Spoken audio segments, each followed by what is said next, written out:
Hai semuanya, gimana kabarnya teman-teman? Semoga sehat selalu, semoga baik-baik aja. Di sini siapa yang lagi jatuh cinta dan tiba-tiba mikir kayak, kok bisa ya aku jatuh cinta sama dia? Kok bisa ya aku suka sama orang kayak gitu? Ganteng juga nggak terlalu, baik juga enggak, ngecenan. Anaknya Jokowi bukan, anaknya Mulyono bukan, anaknya Megawati juga enggak. Tapi kok aku naksir ya? Ini kenapa kok aneh gitu ya? Setiap aku makan, setiap aku lagi main HP, kenapa muka dia terus yang nongol? Setiap aku lagi main game, terus aku bayangin kayak enak kali ya main game sama dia. Tiap aku bangun tidur enak kali ya, tiba-tiba dia ngucapin pokoknya apa-apa tentang dia. Tiba-tiba kamu tergila-gila gitu loh. Tapi lucunya banyak orang yang ngerasain ini, dan ketika ditanya apa sih yang mbok suka dari dia, kenapa sih kok kamu suka sama dia, jawabannya nggak tahu. Ya nyaman aja, kayak plegak-pleguk kalau ditanya. Kayak nggak bisa menjabarkan alasan kenapa kamu harus suka sama dia. Dan kebanyakan orang bilang kayak, oh dia baik. Hah? Baik? Aku nyaman. Mungkin kata-katanya terdengar simpel, aku nyaman. Padahal sebenarnya otak lagi bekerja keras, bikin skenario cinta yang aneh tapi nyata, dan akhirnya muncul di mulutmu, nyaman. Jadi hari ini kita akan bahas gimana sih cara kerja otak yang super duper ribet dan akhirnya keluar kata-kata nyaman. Padahal kalau di logika lagi, kamu suka nonton film-film yang cowoknya keren-keren, badannya bagus, mungkin rambutnya harus berwarna apa, panjang dan lain-lain. Jauh dari idola-idola yang kamu idolakan gitu. Kok bisa kamu terus akhirnya suka sama dia? Nah, kita akan bahas itu hari ini. Banyak ilmuwan yang sudah meneliti bahwa ada 3 mesin cinta di otak. Pertama, nafsu, daya tarik, dan ketertarikan. Nafsu ini adalah hal atau mesin pertama yang muncul, yang bekerja. Ini dipicu oleh hormon estrogen dan testosteron, cewek dan cowok. Bahasa gampangnya adalah otak itu menstimulus kalau kamu tuh harus bereproduksi gitu. Makanya kamu tiba-tiba tertarik sama dia. Bahkan kadang kamu bisa naksir orang asing yang kamu nggak kenal, cuman karena ngelihat doang. Karena mungkin kamu ngelihat kayak, oh fisiknya mantep nih, oh tangannya keker nih, wow bempernya bagus nih. Cuman dari itu doang, tiba-tiba otak pertamamu ini langsung bekerja. Contoh, banyak banget cewek-cewek tolol yang tiba-tiba komen di halaman komen seseorang gitu ya. Kayak, wah rahimku anget, wah dia suamiku, selamat pagi suamiku, selamat ulang tahun suamiku. Ya padahal dia nggak kenal, karena lihat casing luarnya aja. Ya ampun, salaman aja nggak pernah, bahkan dia tahu kamu hidup aja nggak gitu kan. Itu yang punya bias dan idol itu. Nah itu adalah otak pertama yang bekerja. Cuman sayangnya kan cuman otakmu doang yang kayak gitu, otaknya dia enggak. Kasian. Bagian otak yang kedua yang kerja adalah daya tarik. Nah ini adalah bagian dimana kamu ngerasain kayak butterfly era, tiba-tiba kamu kepikiran dia terus, sering mikirin dia, nungguin chatnya dia, nungguin uploadannya dia, pokoknya semuanya tentang dia. Ini yang fase dimana kalau menurutku kita ngelihat orang itu kasmaran, kita ngelihat orang itu lagi jatuh cinta. Nah fase ini atau mesin di otak ini yang memperlihatkan banget kalau dia lagi jatuh cinta. Contoh, kalian teman sekantor gitu ya, ini sama-sama single ya. Terus, kamu karena udah kebiasaan sama dia terus, tiba-tiba kamu kangen karena dia izin 3 hari misal. Atau tiba-tiba pas kamu lagi makan enak, si A kan suka ini, tak chat, tak fotoin. Kayak udah kebiasaan. Kayak kalau kamu ngelakuin apapun yang menurutmu itu menarik, misal kamu lagi menaiki wahana, kayaknya seru deh kalau naiknya bareng dia. Kamu lagi makan makanan pedes, kayaknya seru banget kalau makan sama kamu. Atau kebalikannya, kamu nggak mungkin bisa makan ini. Jadi apapun yang kamu lakukan, apapun yang lagi kamu makan, apapun yang lagi kamu pikirin, kamu ingetnya dia. Bahkan yang notice akan orang-orang yang ada di sekitarmu. Kok kayak apa-apa deh entah. Mesin yang ketiga adalah ketertarikan. Nah ini yang bikin hubungannya awet. Jadi kalau hormon pertama bekerja, kedua bekerja digas, ditampani, dikasih bensin, baru nih yang ketiga yang bikin hubungannya lama. Jadi hormon oksitosin kamu itu bikin kamu ngerasa aman dan nyaman. Contoh gampangnya adalah pasangan yang udah lama nikah, bahkan udah mungkin sampai kakek nenek udah punya cucu, mereka tetap anget gitu. Tetap bercandaan berdua, ngobrolnya tetap nyambung, bahkan ngobrol saru-saru pun tetap enak, terlihat harmonis.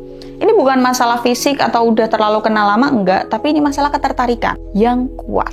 Dan uniknya adalah ketiga mesin ini itu bisa nyalanya satu-satu atau barengan. Itu kenapa kadang yang aneh adalah kayak kamu tuh tertarik sama dia, tapi kamu nyamannya sama dia, nanti jadiannya sama yang ini. Ya tapi nggak melulu semua orang ngerasain hal itu, tapi pernah kan di dalam hidupmu kayak, wah ganteng banget, aku mau nih nanti lalalala, tapi aku kan nyamannya sama yang kayak gini, jadiannya sama yang ini. Pernah kan di hidup kalian rasanya kayak gitu? Nah itulah uniknya cinta, kita nggak tahu cinta datang dari mana. No, sebenarnya kita tahu cinta datang dari mana karena udah tahu 3 mesin ini yang akan bekerja ketika kamu jatuh cinta. Tapi ya begitulah cinta. Tapi sekarang pertanyaannya, Kenapa kamu milihnya dia? Di saat kamu lapar matanya sama dia, nyamannya sama dia, tiba-tiba jadiannya sama yang lain. Kenapa harus sama yang lain ini? Itu semua pasti ada alasannya. Alasan atau kemungkinan yang pertama, karena terlalu sering ketemu. Makin sering kamu ketemu, makin besar kemungkinan kamu akan jadian sama dia, atau dia yang akan mendampingi hidupmu. Banyak banget di sekitar kita bahwa, bahkan public figure pun ada, siapa namanya, Dido sama CCTV Dido itu istrinya namanya siapa? Istrinya kan sahabatnya tuh. Pokoknya banyak kamu nemuin kasus di mana tiba-tiba dia nikahnya sama teman SMP-nya atau teman SD-nya, atau mungkin yang tadinya pas kuliah musuhan tiba-tiba nikahnya sama dia karena terlalu sering ketemu ini tadi. Mungkin awalnya kayak formal, temenan biasa, tapi lama-lama kamu nungguin kehadirannya. Kemungkinan yang kedua adalah kita itu nyari yang familiar. Kita itu cenderung suka sama orang yang bisa memberikan kondisi yang udah pernah kita kenal sebelumnya. Itu kenapa kadang ada beberapa orang yang dulunya mungkin keluarganya itu kasar, main tangan dan lain-lain, akhirnya dia dapat pasangan yang seperti itu dan susah lepas karena dia familiar dengan masa kecilnya yang seperti itu. Kalau bukan keluarga, mungkin tetangganya tiap hari berantem dan dia dengerin terus karena mungkin batas antara satu rumah dengan yang lainnya tipis gitu ya, jadi kedengeran, akhirnya dia familiar dengan itu. Gak jarang juga ada orang yang tiba-tiba terbiasa dengan pasangannya yang mungkin silent treatment karena dari kecil atau masa remajanya dia digituin sama orang tuanya, sama kakaknya dan lain-lain. Jadi kecenderungan manusia itu nyari yang udah pernah dia rasain, yang familiar. Kemungkinan yang berikutnya adalah naluri evolusi. Jadi otak kita tuh suka tanda-tanda sehat, wajar lah, semua manusia itu suka ngelihat bentukan yang proporsional, kulit bersih. Gak harus putih ya, gak semua kulit putih itu sehat kan. Kulit bersih, sehat, mulus, wajahnya simetris, alisnya ada 2, letaknya di situ, matanya juga begitu. Pokoknya perfect lah. Itu naluri manusia. Itu semua adalah sinyal yang dikasih sama otak kita dan akhirnya kita bisa mikir kayak, wah ini adalah bibit bebet bobot yang bagus. Mungkin kita gak sadar, tapi otak kita udah ngasih pikiran kayak, orang ini itu cocok buat masa depan. Aku kasih lagi beberapa contoh. Yang familiar ini gampang banget nyari contohnya. Karena apa? Karena banyak kasusnya tiba-tiba jadian sama orang lama, atau balikan sama mantan, sampai akhirnya nikah, atau nikah sama teman SD, teman SMP, atau yang tadinya sahabatan lama tiba-tiba jadian, ya kan? Karena apa? Karena kenyamanan. Karena kalian udah saling kenal, berhubungannya udah lama, yang tadinya ketemu terus, tiba-tiba kalau kamu kenalan sama orang baru, dia nggak seklik ketika kamu main sama sahabatmu ini.